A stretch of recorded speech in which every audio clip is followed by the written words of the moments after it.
Hi, everyone that's on the line. Thanks for tuning in and welcome to the SmartBear Connect Encore webinar, where you'll get a brief overview of some of the highest rated sessions from our annual user conference. Before we get into everything, I wanted to take a moment and introduce our presenters today. Oh, all right. Here we go. So my name is Amy Huey, and I work in customer marketing here at SmartBear. On the line, I'm joined by Cindy Recker, systems engineer at Viasat. Hello, everybody. I'm also joined by Rob Martin, who is a quality assurance engineer at Select Medical. Hello, everyone. And finally, here in the room with me, also from SmartBear, is Ed Meridian, Vice President of API Product Management. Hey, everyone. Great. And so here's our agenda for today. First, I will give a little bit of background on SmartBear and SmartBear Connect, and then Cindy will talk about how she and her team have standardized their data structures with the help of Swagger Hub. Next, Rob will talk about script extensions in Test Complete, which is a feature that only a few seem to know about. Then Ed will go over SmartBear's 2019 product strategy, and then we'll have some time for Q&A at the end. So just a few quick housekeeping items. This webinar is being recorded and a copy will be made available in the next couple of days. All participants are muted, so if you have any questions, please put them into the Q&A box rather than the chat, because the chat is not monitored. And we won't be answering questions until the end of all the presentations, just in the interest of time. We've got a packed lineup today. So I will also be launching a poll at the end of this webinar, which will help us provide you with more relevant content. So please be on the lookout for that. So SmartBear enables quality across the SDLC through innovative, easy-to-use tools that seamlessly integrate with your ecosystem, methodology, and processes. Our goal is to make your processes easier by making sure our tools are frictionless, seamless, and easy to use. We are based in Boston, but we have 11 other offices around the world. We focus a lot on the open source community with Swagger and SOAP UI, and we have more than 6.5 million users and over 20,000 customers. So this is an overview of SmartBear's product offerings, spanning across the entire SDLC, as well as where the tools fit into the UI and API layers. So we have tools that help with writing code and building your documentation for your APIs, all the way through testing, load testing, and post-deployment monitoring. We have more than 100 integrations with other tools that you use every day, which leads back to our seamless and frictionless approach to your testing processes. And so before we get into the presentations, I wanted to give a quick overview on SmartBear Connect to kind of give some context into this webinar. So SmartBear Connect is our annual user conference. We had it this past October in Boston's historic Back Bay. So the idea is to bring together the world's testing, development, and technology communities to learn from training workshops, best practice sessions, and from fellow SmartBear customers and industry experts. So the presentations that you'll actually see today from Cindy, Rob, and Ed are all snippets from their sessions at Connect. And so with that, let me remind everyone to put your questions and feedback in the Q&A box. And I will hand it over to Cindy to talk about how she and her team have used Swagger Hub to help standardize their data and create a single source of truth.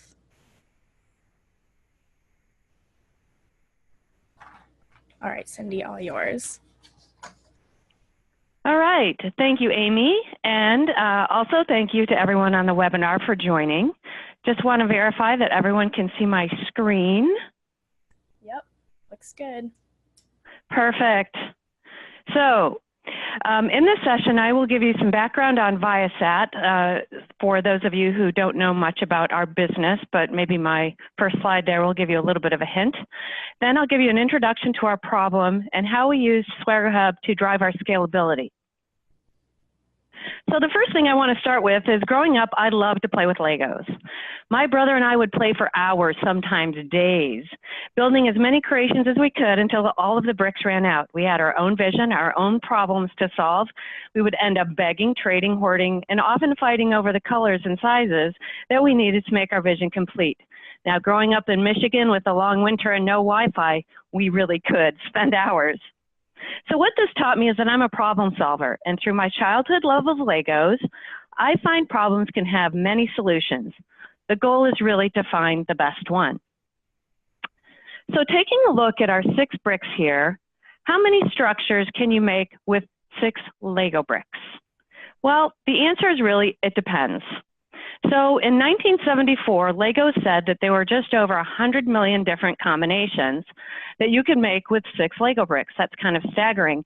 But then it even gets even more staggering when a mathematician, Soren Ehlers, came up with almost 1 billion different combinations for those same Lego bricks. Now that's a lot of solutions with just 6 building blocks. So next I want to talk a little bit about Viasat and setting the stage for our problem. So Viasat does many different things. Their goal is to be a global communications company. They believe everything and everyone should be connected. A lot of their business is focused in government contracting, so space-based communications for the military, for various government entities, and that's not only in the United States, but also globally. We also have a commercial division, and that's what I'm part of. We're called Commercial Mobility, and my job is really to get you connected 30,000 feet in the air. We do that through different entertainment options, onboard entertainment in terms of movies, TV shows, that sort of thing, in-flight internet, and also flight operations. So we have a whole suite of products that also goes to the flight deck of the aircraft. So with that, I always like to look at the problem space. So right now in the sky, and this is a little rhetorical because I know we're on a webinar, but how many airplanes and how many people are up there right now? So a few days ago, I took a peek, and about an hour I took a peek, and it's right around in between 14 and 15,000 aircraft are in the sky. If you look at the United States, is at about noon Eastern time. And then if you calculate that in terms of the number of people based on passengers on aircraft, that's about 1.6 million people. That's quite a few, but again, I always look for perspective. And so I am talking to you today from sunny Phoenix, and Phoenix is the 5th largest city in the country, and it just happens to be about 1.6 million people. So if you were to take everyone in Phoenix and put them on an airplane right now, the city would be completely vacant, and that kind of gives you an idea of how many people are really traveling globally by aircraft pretty much any given day of the year. So where is that market going for us? Well, in 2017, 4 billion passengers traveled globally, but as airlines expand, and overall, I would say the global community increases in terms of, its connectedness and everything else, that number is looking to double by about 2035. And so you look at that and you say, okay, well, that's a decent marketplace, but what is it that we're really selling? So I don't know about you, but for me, I now base a lot of my decisions on, where I'm traveling, where I'm shopping, where I'm eating. Do they have Wi-Fi? And if you have kids, it's even a bigger question. And so what we provide is connectedness in the air, and we look at it in terms of, does it influence our decisions? Absolutely. We decide where to go. Consumers want it, and everyone uses it. And so I thought this was an interesting number because it quotes 63% of US adults use internet, and they just don't include kids in that number yet, which I think it would climb even higher. So we've talked about, we have our market and we have what it is that we provide. How does that relate to actually what we're trying to do? So going back to my Lego analogy, I want to talk about in-flight connectivity and both how it is like problems that you need to solve and how it is a little trickier to serve Wi-Fi in the air than it is on the ground. So let's look at what we have. So we have an aircraft, And we have high capacity satellites, and we have many ground stations. And for our system, we have hundreds and hundreds of messages that go in between all of these components, either within the aircraft or to the satellite or to the ground. And messages may take many hops. And for the most part, we have rest messages. But because equipment on the aircraft is really, it's custom hardware, it's very small, from a hardware perspective, it doesn't have a lot of memory or capacity. We use one-way messages. And there's another reason why we use one-way messages as well. And that is this problem in our business that's called latency. So from the satellite to the ground is about 150 milliseconds, and then from the ground to the satellite is about 150 milliseconds. And that, for those of you who have a fingerprint sensor on your phone, if you think about the time that it takes to press your finger to the button and get your display to open, that's about the 300 milliseconds that you have. And you say, okay, that's not very long. However, when you have hundreds of messages across hundreds of aircraft, all traveling at the same time, that time tends to stack up. And so that is one of the performance aspects of our system that's maybe a little bit different than what you see about providing Wi-Fi on the ground. So what else do we have? Well, we have two objects moving in space. We have a satellite and we have an aircraft. We have geosynchronous satellites, and aircraft are always moving, and we have data flowing across all of those moving parts. So with latency and hundreds of aircraft and hundreds of messages, with things moving, I always say, what possibly can go wrong? So let's step into a real problem. And so this problem, this is a problem from our system, but I think that as I go through it, anyone who has really any type of large scale system, I'm sure you've encountered something like this too. So again, my model for our system is we have REST and AMQP messages, and we have an airplane in the air, we have a satellite in space, and we have ground equipment. So we have an engineer, and they have this awesome idea, and this is mostly for the aircraft. So on the aircraft, as I mentioned, with the wireless access points and the modems and the custom radomes and antenna, that equipment can't always tolerate a lot of extra bytes. So we always try to make our messaging as small as possible. So our engineer has this great idea. They have an epic time string, and they want to change it to a number because it will make it slightly smaller. So we say, wow, okay, that looks pretty good. That's a good idea. So they send that off to the satellite, and the satellite says, hey, thumbs up, I'm good, let's keep it going. Well, all of a sudden what happens is all of our ground stations and our messages that might go back to the airlines and everything else, they were all set up to use that character string. And the person who was working on the platform or the aircraft end of things really only looked at what their impact was to the satellite. And so when you have these large systems and messages that go all the way from a front down to the ground and maybe take 4 or 5 hops to get to their final destination, if you don't have a method to trace through and ensure all of those changes are coordinated among multiple development systems, multiple development teams, distributed globally, then you potentially can have some problems. And oh, by the way, errors have been introduced in the other direction as well. So with that problem, which we encountered in our system, we said, okay, so really what's happening? So we start looking at the data. So here's just a subset of a message. And so we look at messaging, and messaging always involves lots of data. The data isn't always super easy to read, as we can see from this curl post message. And then it's also very difficult when you're looking at multiple messages at one time to identify trends or spot errors. So I next want to talk about, let's take that a step further and let's look at data in general. And I'm going to ask my friend Super Mario to help me do that. So I want you to take a look at this data. Okay, so it's not always easy to see the differences. And again, a little rhetorical, did anyone see any differences in the data? Well, at quick glance, a lot of data often looks the same. So how many differences really were there? So let's start. Well, to begin with, we had a lead leg change on 4 pieces of data. And then, if you'll notice, we have a star here on the data instead of a button on the overalls. And then we have a stripe on the pants here. And on this last one, we have a lead leg change and an arm change. So there were actually 13 differences in this data set.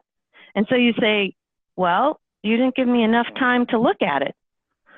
And how often as system developers are we asked to make design changes, code changes quickly, and you know, that there may be an emergency situation, or we're working on extremely short 2-week sprints. And so often relying on visual inspection, or even if you have some programmatic inspection, doesn't always get you to where you need to be. So I'm going to step into my next point, and this is actually within our system. So even if you think you have the same data, sometimes data is close, but not quite. So here's a classic example of a MAC address. And within our system, every single endpoint has an excellent reason as to why they have the format they have. However, when you have multiple formats of the same piece of data and you look to make changes, much like the epic time is another great example, in your system, it's going to probably break an interface somewhere, or you have to do a translation and plan for that translation somewhere down the line. So this has also led us to standards in our data. So we have a programmatic way to look at it, and now we have standards associated with our data. So some of the other challenges that we found when we started looking at consolidating how we create our definitions for our endpoints is, for an aircraft in our system, we found that we had 4 different names, 4 different representations.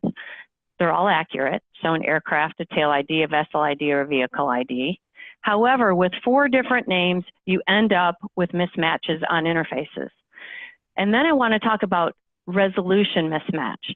So this is a case where some parts of your system are using milliseconds and maybe other parts of your system are just going down to seconds, and no one on either side of the interface really realized it, or someone who was starting with an interface, let's say in step 1 of your whole communication process, when you got down to step 4 or 5, when something was maybe getting sent back to the airline, you ended up with a situation where they just don't match up.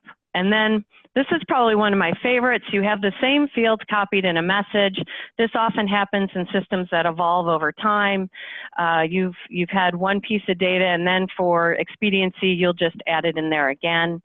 I think what's funny about this is you'll notice that we do have 2 different representations for what the aircraft is in terms of an aircraft ID and an aircraft number, and indeed they are the same piece of data. And I'll talk a little bit later how Swagger Hub is just awesome at fixing these types of problems. We also found that we had duplicated messages, and as I mentioned before, data is often hard to find just when you're visually inspecting. So for our system, we have a lot of interrelated data, as I'm sure you do for yours as well. So we will have a piece of data that comes from the platform that ultimately gets used in some accounting tab further down the field. Let's say for those of you familiar with internet service, it might be the number of bytes that were sent, the number of bytes that were received on a message. So in our case, when I first started looking at using Swagger Hub as a solution, we had a lot of our interfaces defined in Microsoft Word, and those were all collected in SharePoint. Now, there's a very good reason for doing that, and the reason was, as I mentioned earlier, from a business point of view, our umbrella or our top-level organization is government-related, so there's a lot of procedures associated with how we define things and store records and that sort of thing. It worked for a while, but as our system grew, we found those Word documents very difficult to maintain. We had some teams that were doing the reverse, not doing a design first approach, but then trying to document from the code itself, from Git. And then we also have some teams that were using Swagger.io for their interfaces. The other thing in our business, because we are associated with airlines, is we have a lot of compliance issues. We have a lot of privacy issues. There are different laws all over the globe in terms of data that you can store, data that you can share, a number of standards and rules. So we had this, this other, what I would call access point into some of our needs to make sure we had the proper governance over all of our data. So what was our choice? Well, we had all of these Word documents. These are actually cuts from real documents. We did identify things previously in terms of objects, as well as individual data fields. We would have full, like JSON representations of all the data. And what we found again, when you have this type of organization of data in a document, it becomes very hard to find it not only within the document, but across documents. Because, you know, as I mentioned earlier, we have these things called aircraft IDs or flight identities, and we would define these in 5 different interface specifications in Word. So I literally remember a couple of my first few days on the job, just flipping in between these sections, and you just get lost between, these long section numbers of 3131 to 4191, and your brain all of a sudden says that, I know I've seen this before, but I can't remember where. It has really been a benefit for us to design and sustain it in Swagger Hub. And just to let you know where we're at with our implementation with respect to Swagger Hub, we started with the really the documentation piece. So looking at all of the interfaces that we had, and we did full definitions for all of our data, and we make heavy use of the domain the Swagger Hub domain technologies to create a single source of truth. We also do quite a bit of design and mocking, and we are heading now into the more of the testing phase of the flow.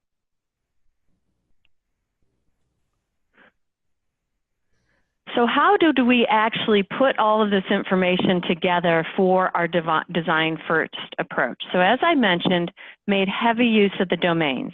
So at the very lowest level, I have a domain that's called fields. This is our single source of truth for any field that gets used in any message in our system. Now here's the beauty of this. By the time I get to the API level, or even what I call in my toaster model, the message level, even though I call something a flight ID or a vessel ID or even a Unix timestamp in a lower level field, as I move up in the hierarchy, I can alias those to new names. So even though we had a number of existing APIs and we retooled those, I really didn't need to change anything in the messaging or the software itself. I could change it all in the underlying definition in order to create our single source of truth. So as I mentioned, we have the fields, which are a single, like our single individual building blocks. And then we've made a collection of those that we call objects. These are pieces, collections of fields that are used over and over again in our system. And these often have multiple versions. So as we mature down our API development path, we've been able to now create objects that are still called common, but have even more content. And then we build all of that into messages. And then within the API itself and the API documentation, I do not have any definitions whatsoever. Everything gets back referenced into one of the domains. So how do we manage all this information? Well, the APIs and the messages can be viewed and commented on and edited across the entire DevOps team, whether that's from a test point of view, a QA point of view, or a design point of view. And we version those in multiple ways using Swagger Hub and Git.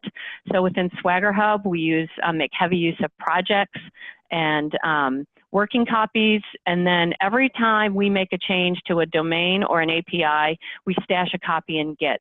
Our goal is to get to the point that when we release a software product, all of the baseline Swagger Hub information gets baselined along in the same branch in the Git repository.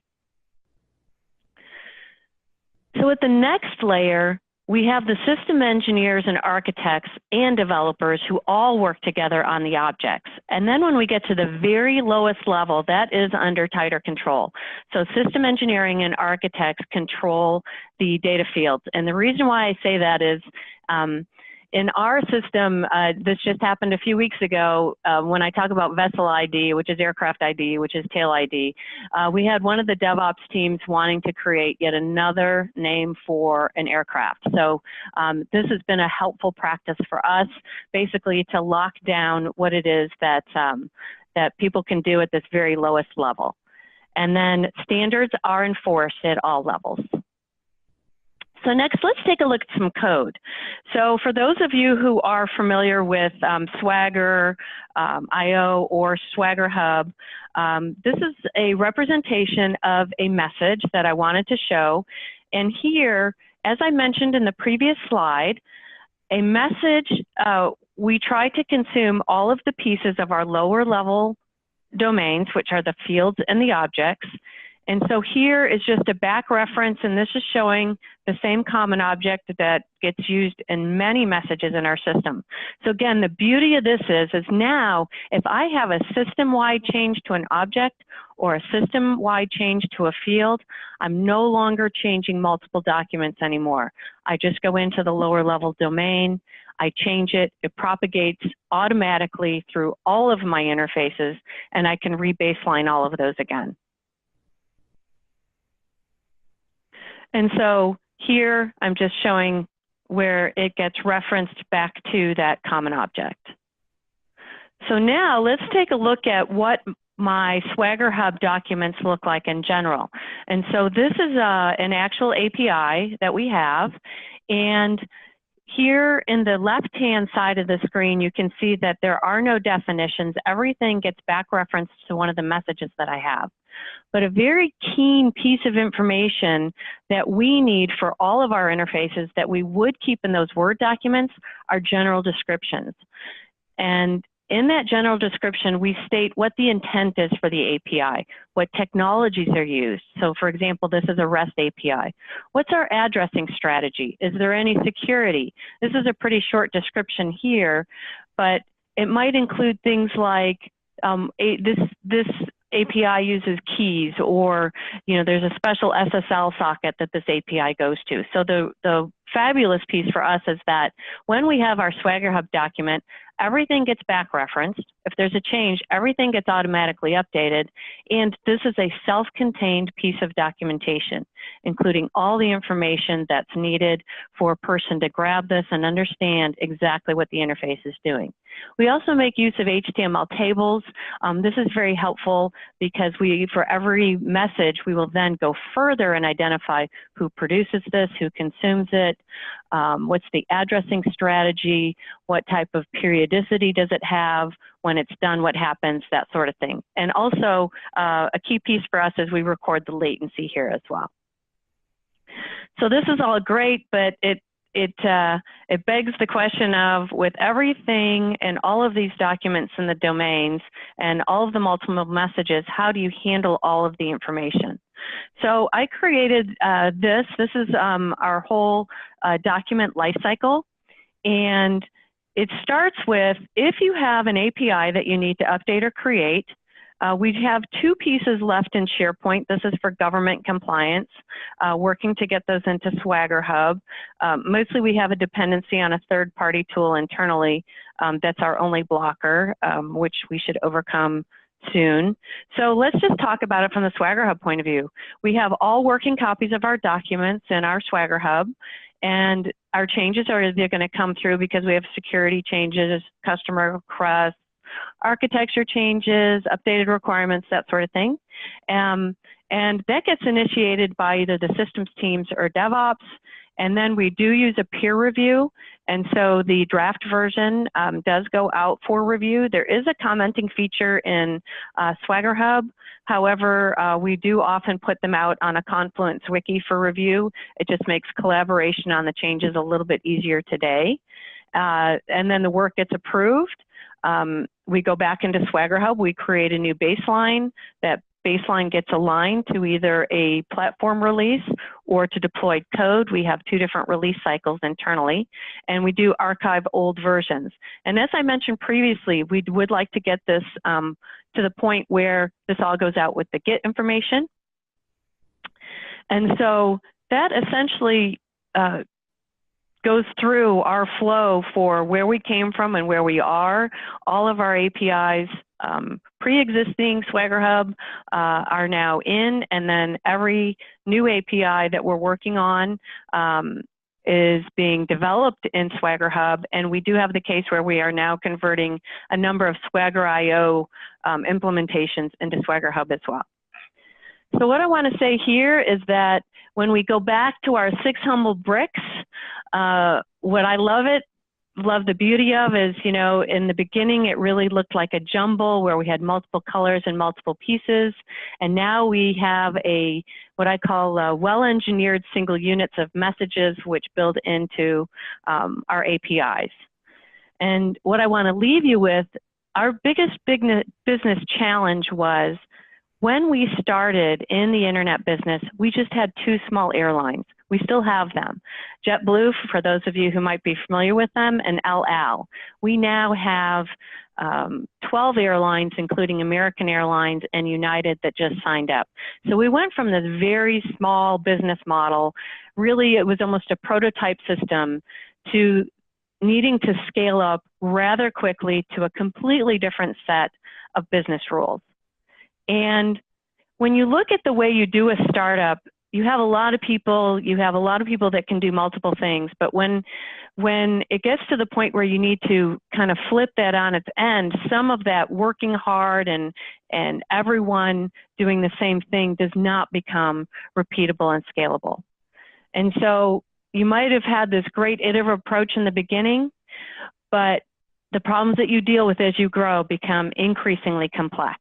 And so for us, in dealing with the complexity, Swagger Hub was really, really the answer that helped us quite a bit. And so in many ways, I continue to come up with solutions the same way I did as a kid. You know, I will draw the analogy from the Lego bricks to our fields and objects and messages domains that is only available through Swagger Hub. And it's a great way for us to now establish our designs going forward. And with that, I thank you, and I'm happy to answer any questions that you might have. Awesome. Thank you so much, Cindy. Yeah, we are doing questions at the end, so I see them and we will get to them. Okay. In the interest of time, why don't we have Rob queue up his presentation about script extensions in Test Complete. So okay. If you stop sharing your screen. Perfect.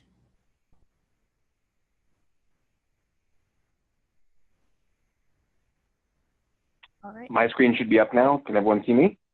Yep, it looks great. All right.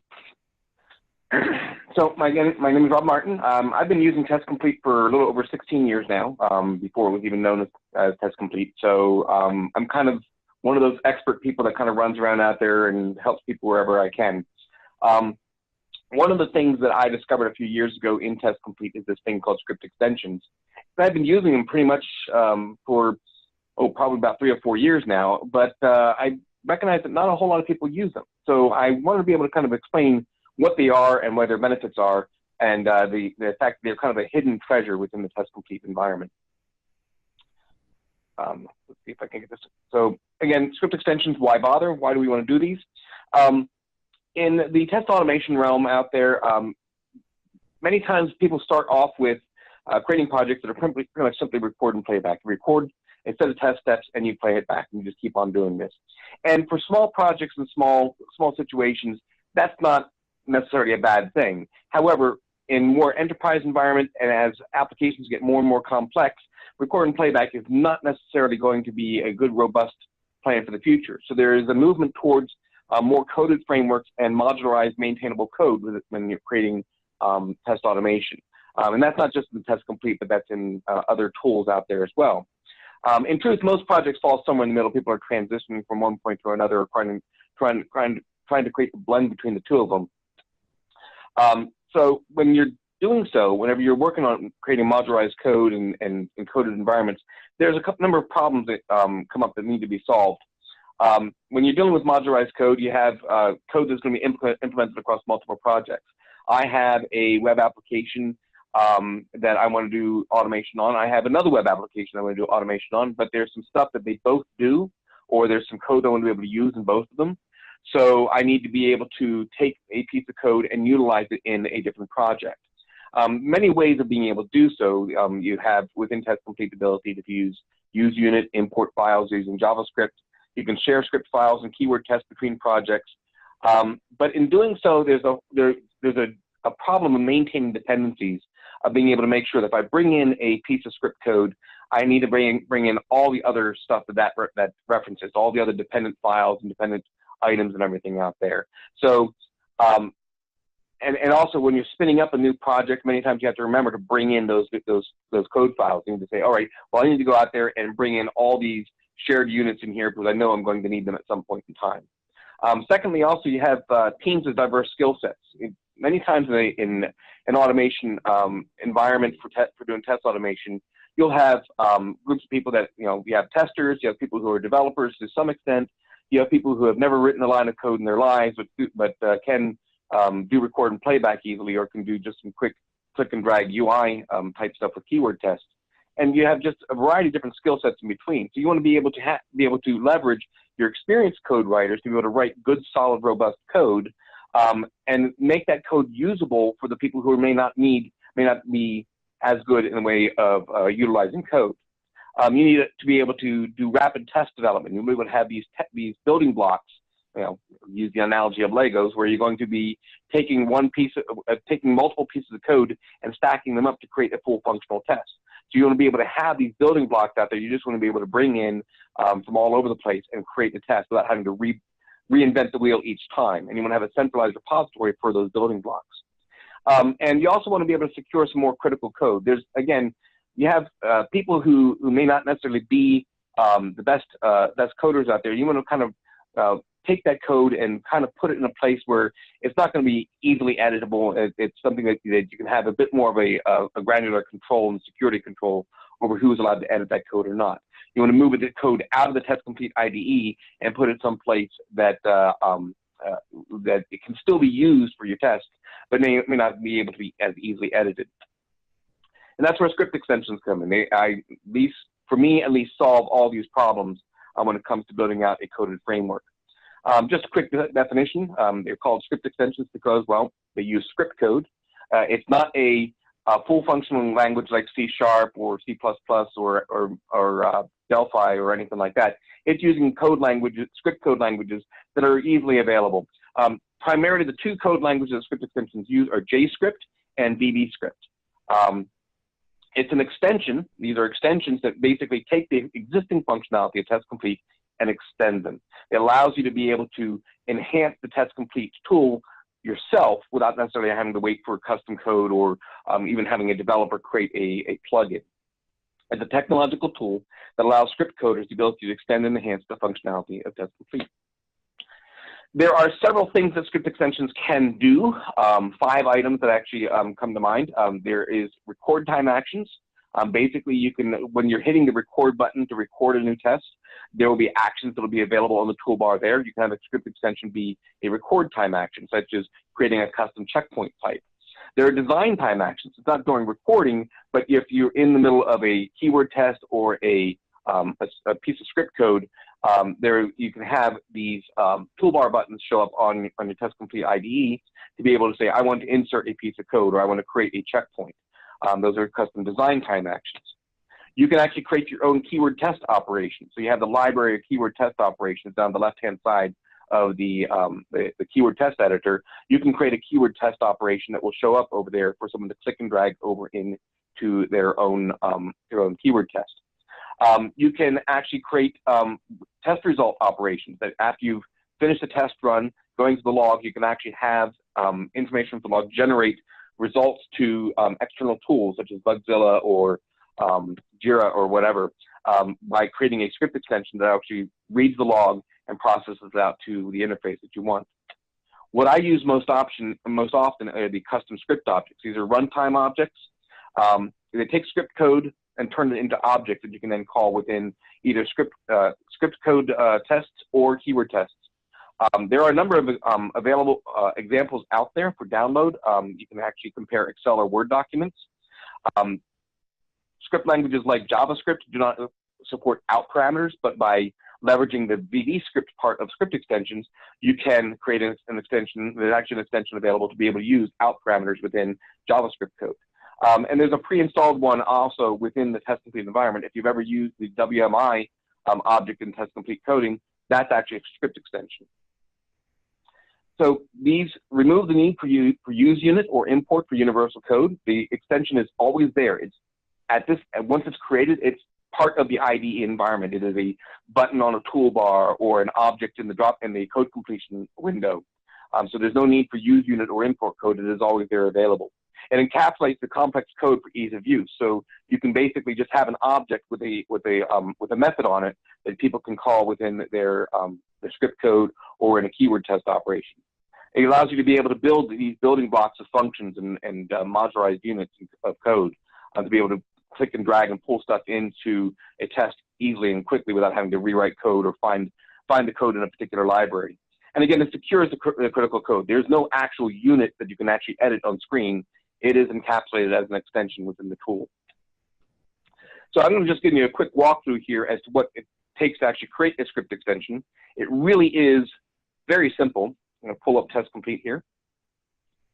So here is a function that I use frequently in my own test automation work. We find many times that when we're working on creating data for use within a test case, my world, we do software testing for healthcare industry, and we need to create dummy patient data. So we want to be able to create a patient with a unique name that is not going to be duplicated. So each time we run the test, we'll never have to worry about dealing with a patient that has a residual data from a previous test run. So I want to be able to create a unique ID every time I create a patient. I simply leverage the date and time functions within Test Complete to be able to give me a string back that says, all right, you're going to create a name and we're going to embed this numeric string as part of the name to make it unique. Depending upon the situation, we may want to have a different length of string. I have several options here for getting that length of string. So for each length, if I use a 7, 9, 10, 12, or 14, this function will return a digit length of that length using the formatting of the particular month, day, year, hour, minute, and second fields of the current time. Now, I could take this piece of code and I could pull this unit into as many projects as I want to.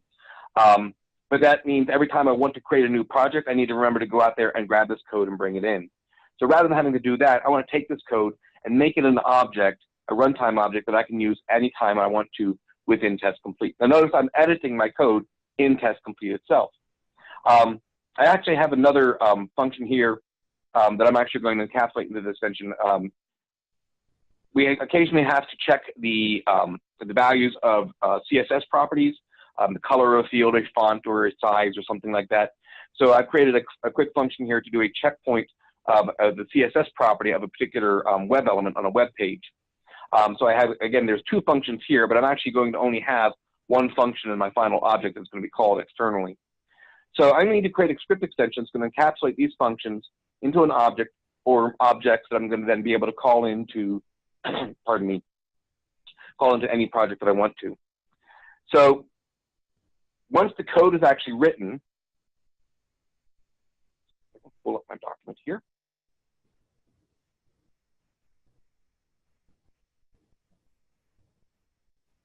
So you see here I have my code units, utilities.js and webutilities.js. Those are my two code units. The tricks for doing script extensions, as I said, this is deceptively simple. It really is very easy. Is in this file here, description.xml. I'm going to pull it up in Notepad here. It is an XML formatted document that basically gives an interface to be able to communicate between the Test Complete IDE and the script code itself. The document itself, there's a variety of different things you're going to put in here depending upon what kind of script extension you're going to use. If you go to the Test Complete help,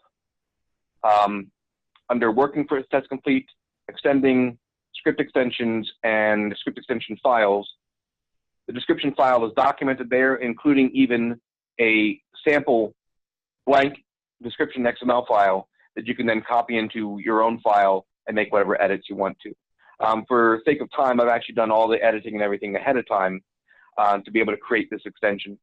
I'm calling the extension group here SmartBear Connect 2018. It's got a category of SmartBear Connect 2018. The extension itself is called Hidden Treasures. I'm the author, and it's version 1.0. And here's where things get interesting. So I'm going to say I'm going to have a script file. Here's the file itself, utilities.js. I also have another script file, webutilities.js. And then in that file, I'm going to create runtime objects based upon the contents of that file. I'm going to create a runtime object named utilities. That runtime object is going to have a method on it called getUniqueIDString. The routine that it's going to use is getUniqueID. Now, if you take a look at the Test Complete code here, the script code is getUniqueID, but I'm renaming it for the runtime object to getUniqueIDString. That is possible. You can actually take the routine is what's in the file itself. The name here is what is then exposed to the outside world. And a brief description for any code completion to indicate, all right, what does this function actually do? And then here's the description for the runtime object itself. And then same thing for web utilities. Here's the runtime object. Here's the method name and the routine, the description of it, and the general description of the actual runtime object itself. Once your XML file is completed,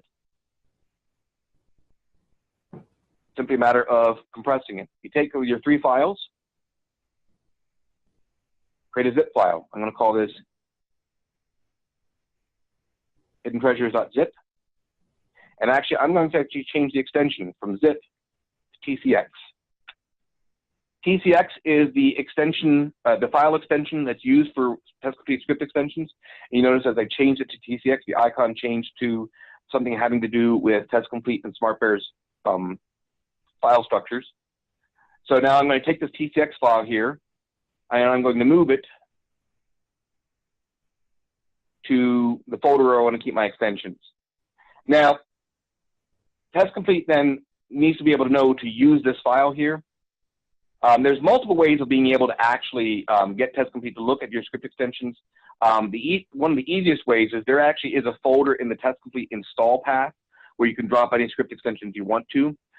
We use a custom path in our environment so we can keep our script extensions separate from the pre-installed ones that come with Test Complete. So we need to tell Test Complete to look for that custom location. Under Tools, Options, I'm going to add a folder here. That is going to be that extension folder. I'll put that in.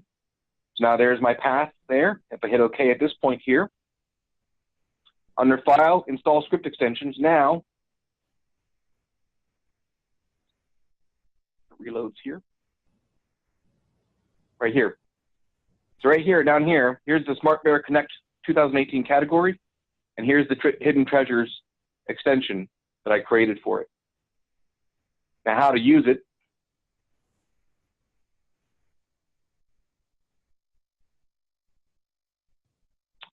Let's see, where is my project? Here it is.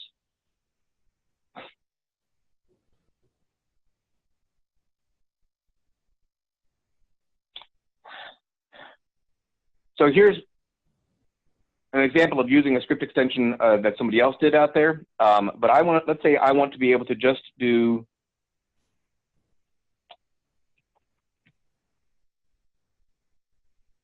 that unique ID that I created. So I just want to log that unique ID, and I'm going to do, let's see, where is it here now?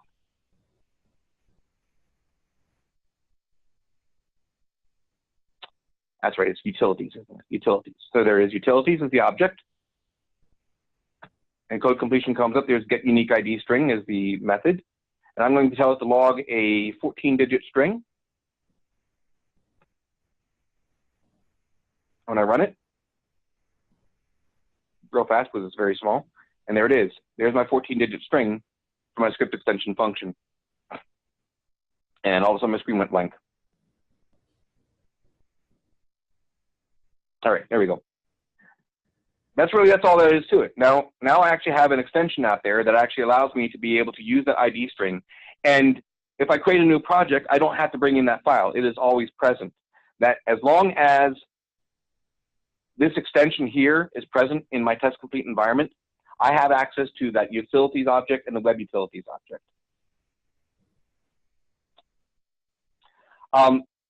One of the things that we are doing in the SmartBear community, we actually have script extensions that are available for universal use. And we've, with the help of SmartBear, there's been created a central location to download some of these extensions. I've got a few up there. I think there's a couple that have been put up there from some other users out there. The URL is on screen here. If you guys just want to just copy that down real quick, it's really easy. It's at GitHub/SmartBear-test complete.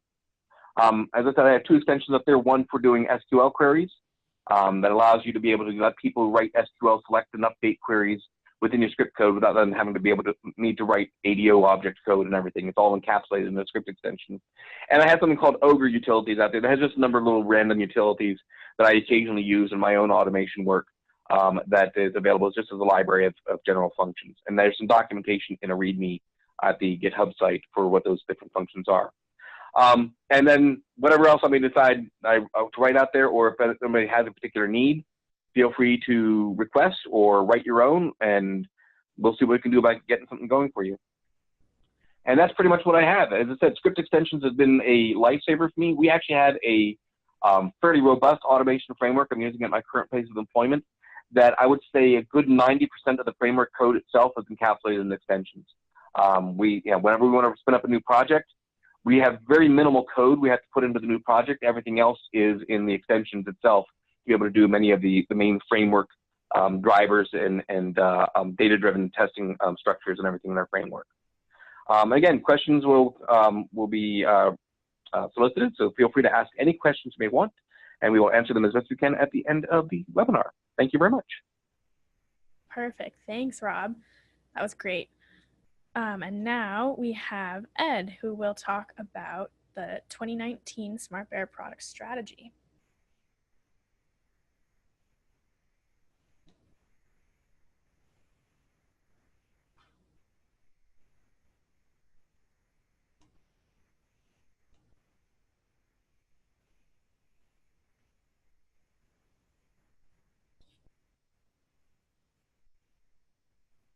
Some slight technical difficulties, but all right, here we go. We'll get there eventually. Thank you, Amy. And I wanted to just take a moment and say thank you to Cindy and to Rob. It's always fantastic to actually have the stories of our clients shared with us, and it's always an incredible thing to hear about the benefits of our products being used across the globe with organizations everywhere. I am so heartened, and these stories are so kind of incredible, and they help us actually just improve our products and improve what we do every day. So thank you guys for taking the time to share your stories. We had Connect only a few weeks ago, and what was fabulous about Connect is we got to see a number of you pull together, and then by extension and through this webinar and other formats, we've been able to talk to so many more of you, and the feedback has been, it's great. We want to just know more. We want to understand more about what you guys are doing, how you're doing it, what's the roadmaps kind of look like, what your strategies are for the various product sets. So I'm really happy to actually take some time to be with all of you today. And again, thank you all very much for joining us. So my name is Ed Meridian. I am the API Product Management Vice President here at SmartBear, covering our API product sets, which essentially are the SOAP UI product family and also the Swagger Hub product family as well. But really, what my job here today is to actually talk about the overall product strategy. It'd be difficult to cover the more than 20 products we have in place, plus our open source kit, in just the short amount of time we have together. What I'm going to do instead then is actually just take a moment to talk about at a high level what the product portfolio, as we call it, from a product management perspective, strategy is. And then as we need details, as you need details and what have you, Amy will give you some information at the end of our time together to actually get more information out of us and then address any questions that you may have. So let's kind of get right to it. As we think about product strategy per se and our agenda for our discussion, we're going to do a couple things this morning. We'll talk a little bit about our mission. We're going to talk about our strategy, and then we'll talk about how that kind of instantiates that in terms of our tools and our products. But first, what I wanted to address was our CEO, Justin, spoke at our Connect conference, and he talked a lot about our brand promise. And that's important because that's kind of the highest level thought that we have as an organization. It's about how we think about our product strategies at an overall level that I'll talk to you about, and then all the individual product strategies across the portfolio as they tie together. So at the high end, at our brand promise level, the promise is to release our customers' passion to create great software, to think bigger, and build smarter with easy, innovative, high-impact tools. That drives what we do. And again, as Cindy and Rob kind of alluded to in their stories, really they kind of encapsulate that brand promise in terms of what they do every day. So again, we're thankful for them. So we're going to touch a little bit more about this as we go through our conversation today.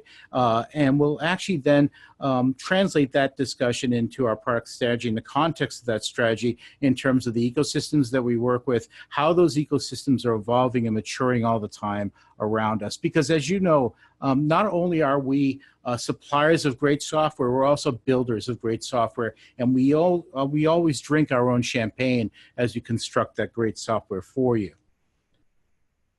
So first, let's talk about our mission. Our mission is pretty simple, and we want to be very declarative about this because at the end of the day, really it's a space that's evolving. It's a space that's congested. It's a space that's a little unclear at times and really kind of complicated. There are a lot of pieces to pull together. As Cindy alluded to earlier, we don't just have 6 Legos out there as you think about your DevOps pipeline, if you will. We have 60,000 pieces to kind of pull together, and there's some complexity to that.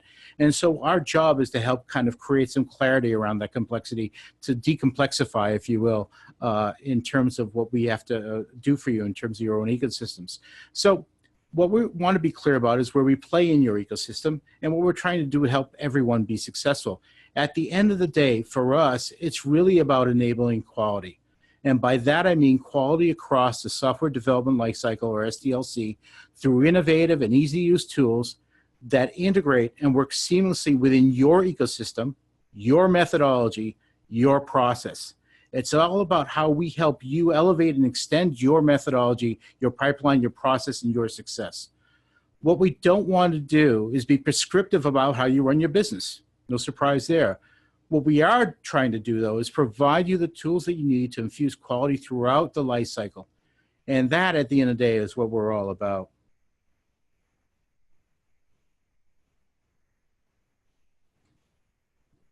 So, quality across the software development lifecycle through innovative and easy tools that integrate and work seamlessly with your ecosystem, your methodology, and your process. I just wanted to make sure that was definitively what came across and why we're actually putting up this slide. It's a very crisp, very distinct and clear message about who we are and what we do, and that is our mission. So not trying to be prescriptive again about how you run your business. What we are trying to do is provide you the tools that you need to infuse quality throughout that life cycle. So as we move forward, we start thinking about what are the principles that drive this product strategy? What are the underpinnings? As we talked about the brand promise earlier, what we want to do is set some context from a product development perspective. What we really have are 5 key pillars in terms of our core product principles. And we started working on this earlier this year and late last year, and we'll continue to evolve this into the next year. And I think, hopefully, and please let us know if you're not seeing this, you're already starting to see these pearls being scattered throughout our product development as we move forward through those roadmaps, through those product releases. And these foundation elements of our strategy are being, again, interspersed throughout the product portfolio. And really, hopefully what you see is on a regular basis, on a day-to-day basis, these things kind of distill down. So let me walk you through the pillars, if you will. First and foremost, it has to be user-centric. At the end of the day, this is kind of core of who we are. How does it help the user do their job better is the question that we ask ourselves all the time. How can they get to value as fast as possible? It has to be open as well, right? So it has to be open source commercial in terms of the model that we follow. It has to fit into the different ecosystems that you all have throughout your environments. It has to allow tooling to be brought by different users in different companies, as I say, allow you folks to actually do integration work that you need to have given your complexity. And also it leverages the integrations that we have, leveraging our APIs, leveraging integration work that we actually develop and deliver and do natively for you. And what we're trying to do is make sure, again, that we kind of fit in, elevate, and extend your existing environments. Next, it has to be balanced. And by this, we mean in the context of the user, the team, and the enterprise. So we're user-centric. We want to make those users incredibly productive, but we're also aware that users are parts of teams, and those individual practitioners, those users and those teams, if you will, are part of growing and larger organizations. So what we want to make sure of that these pieces fit together, and by doing so, the way we get to this, if you will, is that we promote reuse, predictability, reliability, and it's something we want to make sure that we get done, again, across the portfolio. And this is how we approach and deliver on that notion of balanced. So frictionless is another part of how we approach this. And this started with the concept of easy to try, easy to buy, easy to get started in terms of value quickly in terms of the clients that we were serving. The idea is we wanted you to get to value very, very fast. And really, it's evolved a little bit in terms of how we become frictionless. Not only are we frictionless in terms of evaluating and trying the tools, but then also making sure that those tools integrate with your larger frameworks and your life cycles and your processes and your automation capabilities, et cetera. So it's about how we fit in and how we enable. Lastly, it has to be collaborative. How do we enable your folks to actually get more bang for the buck, if you will? There's always we believe, a 1 + 1 = 3 effect, if you will, if we enable the collaboration that we really try to instantiate in terms of what we're talking about here.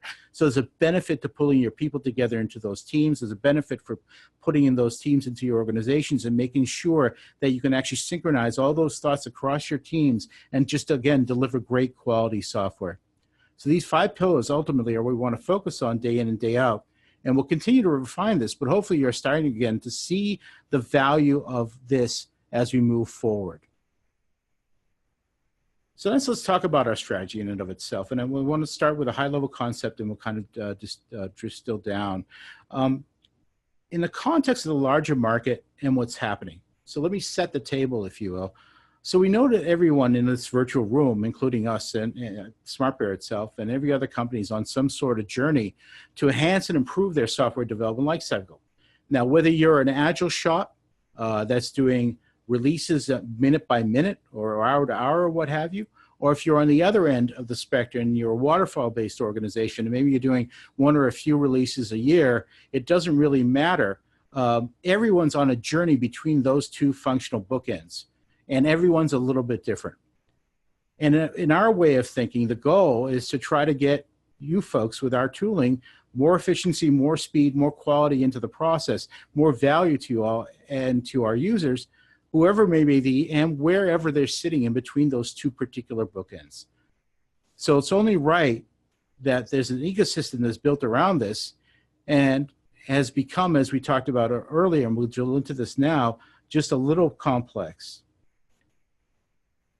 And so with every emerging market and emerging set of opportunities, you see change, you see dynamism, as we're talking about today in terms of the DevOps and the pipelines that we've all kind of participating in. And again, regardless of where you are in terms of Agile or Waterfall or Wagile, as some of us have called it, regardless of where we are, the tooling that's required to pull all this together is a little bit complex. And it's a little bit difficult to kind of all pull together. So I'm going to just pull up a slide that'll kind of articulate this in a very, very direct fashion. This is actually just a subset of some of the tooling that a couple of our customers have deployed to make them successful. And so what you're seeing here is the complexity of that ecosystem that you're driving And this ecosystem is not just a static shot as we're showing here, but it's going to change and evolve over time. And so with all these tools and all this complexity, what we need to do is figure out how we pull those together and how we fit these pieces in together to make it all successful. And really, for us, as we look at this, how do we add value? How do we add quality across this entire life cycle? So regardless of what stage you're at, regardless of whether you're in the life cycle on an more agile side or where you're in a more waterfall-oriented side, really for us is about bringing the right tooling to bear so that quality is embedded and included in everything that's happening. And that is something that I think is forgotten on occasion. So we've had a lot of discussions over the last few weeks with folks at every stage of this journey, again, from agile to waterfall and beyond. And I think there's always this race to automate. And then you speak with them and they say, yeah, we're all automated. We're about 90% automation. And then something changes and the conundrum becomes, oh my goodness, I've got to refactor, re-engineer all this stuff. So really, how do we make sure that you're getting value all the time? And how do we make sure that you're actually enable quality throughout this life cycle all the time? And how do we enable and extend and embrace these tools? And how do we embed quality through this process so you can actually deliver the best quality software you can? And that's the question we're trying to answer. And as this marketplace evolves, and actually it's going to change sort of, and the dynamics are going to be changing and what have you, we developed this image to provide some grounding on how we see this evolution taking place. So as we look at this image, on the top you have these new players or established players. They're really trying to say, hey, we see this broad set of tools that are out there and how complicated it is.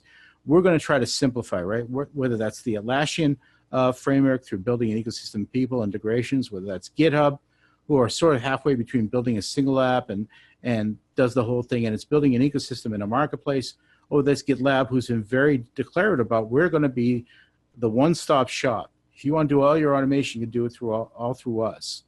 And so that's on the top end. And then you've got your point solutions. And then DevOps point solutions, automation point solutions that you need to mix together, which is a lot. And if not everyone in here has done in some form or fashion to create a pipeline of some sort. So you've got the enterprise infrastructure providers, so the AWSs of the world as well, the Microsoft Azures, they're now taking time to kind of like bleeding over. And they have testing tools, they have quality tools, and they have DevOps tools where they actually sit. And then you obviously have the area that we play in, which is lifecycle tooling. So this is how the picture kind of fits together in our mind. And again, from our perspective, we're trying to put quality into the middle of all these pieces to help you kind of clear the mist, clear the fog, decomplexify, if you will. So as you look at that and think about what's going on, we see ourselves playing here. We see very clearly in a role of bringing quality across the SDLC. That's what we do. We're not worried about the user personas per se. We may have been historically very focused on the QA persona, but quality testing in terms of software development is spanning and shifting left, it's shifting right, shifting up, shifting down. It's shifting everywhere as quality is trying to be pulled into a lot of different functions. And we're just trying to make sure that we're enabling, again, you to deliver quality software. So the intent of all this, of course, is to actually, again, raise the quality levels, but reduce time and help you actually create value faster. So we're going to be able to support across all those aspects. If it's an engineer with our Test Left product, or it's an ops person with our Alert Site product, and everywhere in between. So you think about the toolkit that we deliver, the way we address the challenges we see in your environment, if you will, they're much broader than in the past. And in our way of thinking, it's about having an overarching test management framework as well, and a control system. And it's for that reason that we actually acquired Zephyr and HipTest. And we know this will help address a whole number of issues that we've been discussing on this webinar, but also just through individual discussions I've had over the past year. But it's also about having all the right tools in the toolbox. So as you can see with the screen here, we have done is to deliver a number of tools so that you can address whatever problem you're facing. In short, every problem is not a nail, and every solution is not a hammer. We want to make sure that we're giving you the right tool to address the challenge you have in front of you. And ultimately, we want to do that across the application layers that are relevant in tests. And then at the end of the day, it is about how do we facilitate quality across the entire value chain? How do we enable quality throughout your entire SDLC? So if you think of your value stream, We want to be the quality aspect of that value stream. We're not going to be the only one. We're fully aware of that. We want to make sure that you have all the tools you need to enable quality across your SDLC. So if you reflect on the end of 2019 and thinking into the future, and with that as a sort of backdrop in terms of what I was outlining earlier, what I want to do is actually just articulate some big themes, or from an Agile perspective, what we call initiative level kind of thoughts as we think about our roadmap and our product themes and our product strategy. First is to extend quality into the ecosystem. And I use the ecosystem notion, the term with air quotes. It's really about moving closer to wherever your value chain is. So whether that's a native integration, and we're going to be building an application like Zephyr or Jira, or testing of quality products for Jira or other marketplaces, whether that's clear, more definitive integrations, or whether that's putting yourselves in a situation where our tooling works in a more integrated fashion, that's going to happen. In short, just to be very clear, we want to make sure that we're working within and across your ecosystem. So embrace, extend, enable is what we want to do within your existing environment. We don't want to actually go off and disrupt. What we do want to do is embrace and extend. Second, we want to focus on a frictionless user experience. So how do we make it really easy for users to not only try the products and figure out if they work for them, but also get value out of them very, very fast? What we see, especially as we start to expand and organizations start to adopt the tools we bring, we see that getting new users up to speed quickly is incredibly critical. And really, it's not about relying on a single person to train them. It's very important that the tools are incredibly intuitive, and frankly, that we help you in a very dynamic fashion get the knowledge you need in terms of quick training abilities, in-product help, in-product support, easy and straightforward to understand videos and documentation, et cetera. But really to enable the user to get up and running very, very fast. And then lastly, we want to really enhance the user experience, the user, that is. And really, that's a lot about not just leveraging the technologies, but it's about actually aggregating technologies where they make sense and allowing the technology to really deliver value and make the user that much more productive.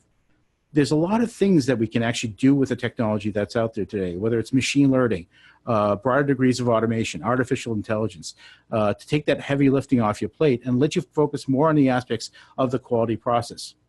In other words, let the systems do what they do well to help our people focus on what they do well. In short, how do we let the tools help our people become more agile, more productive? And oh, by the way, does anyone out there want to be moving more slowly or be less productive?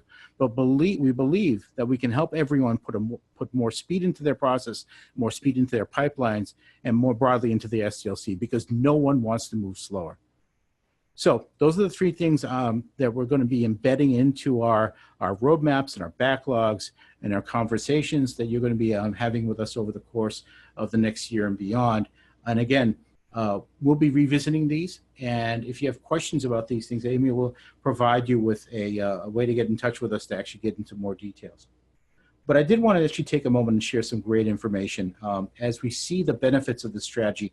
And as Cindy and Rob talked about the benefits to their organizations with our products, we've just recently been recognized by both Gartner and Forrester as having phenomenal products and being in what they call the leadership quadrant, or really being high levels in terms of the Forrester Waves and what have you, but really recognizing what you folks, what Cindy and Rob have articulated earlier, that you're getting value from us, that we're delivering a solid user experience, that we're actually helping you be more productive and deliver better quality software every day.